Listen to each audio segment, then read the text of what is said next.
नमस्कार दोस्तों, भारत ने एक बहुत ही बड़ा ऐतिहासिक कारनामा कर दिया है जिसके बारे में आज से 5-6 साल पहले तक सोचना काफी दूर की बात थी कि हम कभी पश्चिमी देशों और अमेरिका से टक्कर लेते भी दिखेंगे। लेकिन आज भारत न सिर्फ इन देशों से हर मामले में टक्कर ले रहा है बल्कि कई क्षेत्रों में तो हम इन्हें पछाड़ भी रहे हैं। हमारी आज की पोस्ट भी कुछ ऐसी ही खबर को लेकर है जिसमें हमने अमेरिका जैसी सुपर पावर आर्थिक महाशक्ति तक को पछाड़ दिया है। अमेरिका इस फील्ड का बादशाह कहा जाता था और भारत अमेरिका को पीछे छोड़ते हुए इस फील्ड में आगे निकल चुका है, और वो भी बहुत ही कम संसाधन, पैसे और टेक्नोलॉजी की कमी के बावजूद। दरअसल खबर आई है कि भारत फ्रांस, जर्मनी, ब्रिटेन जैसे ताकतवर देशों को हराकर अमेरिका जैसी दुनिया की सबसे बड़ी आर्थिक महाशक्ति को पटकते हुए इनसे भी ज्यादा विशालकाय एग्रो केमिकल का एक्सपोर्टर बन गया है। जैसा कि आप देख सकते हैं कि अब भारत से आगे सिर्फ चीन बचा है। नंबर 1 पर है चीन जिसका एक्सपोर्ट है 11.1 बिलियन डॉलर का।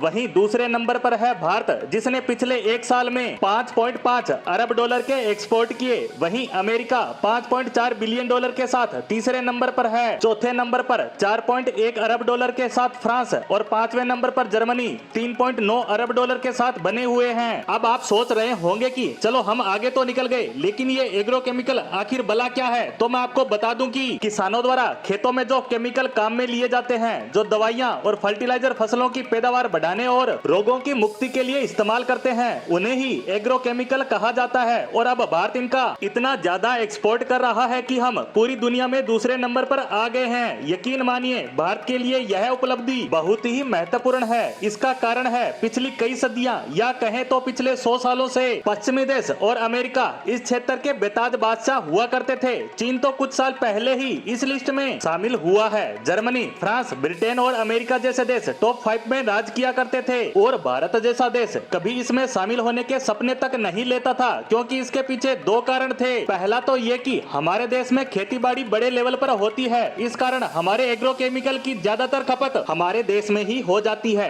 क्योंकि हमारे देश में न तो इतने बड़े लेवल का इंफ्रास्ट्रक्चर था, न ही इतनी बड़ी फैक्ट्रियां और कारखाने की हम इतने बड़े लेवल पर प्रोडक्शन करें कि हमारे देश के किसानों की जरूरत तो पूरी करें, साथ ही दूसरे देशों को भी एक्सपोर्ट करें। लेकिन पिछले 5-6 सालों में हमारे देश में FDI आया, मतलब विदेशी निवेशक भारत में बड़े लेवल पर आए, जिससे बड़ी बड़ी फैक्ट्रियां और आधुनिक कारखाने तैयार हुए कि हम बहुत ही एडवांस एग्रो केमिकल अपने देश में बनाकर न सिर्फ अपनी जरूरतों को पूरा कर रहे हैं बल्कि दूसरे देशों को भी एक्सपोर्ट करना शुरू कर दिया। इस क्षेत्र में आपने देखा ही होगा, कुछ साल पहले तक किसान अपनी जरूरत की यूरिया और अन्य फर्टिलाइजर पाने के लिए लाइनों में खड़े नजर आ जाते थे, और इस बात की गारंटी तक नहीं होती थी कि इतने इंतजार के बाद उन्हें अपनी जरूरत के फर्टिलाइजर मिलेंगे भी या नहीं। लेकिन अब हालात पूरी तरह बदल चुके हैं। यह तो था पहला कारण। अब दूसरे कारण की बात करें तो इतने कम संसाधनों में यह सब कर पाने के पीछे थी भारतीय जुगाड़ टेक्नोलॉजी, क्योंकि अगर हमें कोई फर्टिलाइजर इजाद करना है तो उस पर करोड़ों अरबों रुपए के साथ ही कई सालों तक मेहनत करनी पड़ती है, और उसके बाद वह कंपनी उसका पेटेंट करवा लेती है, जिससे कोई दूसरा व्यक्ति अगले 20 सालों तक उसे बनाकर बेच नहीं सकता।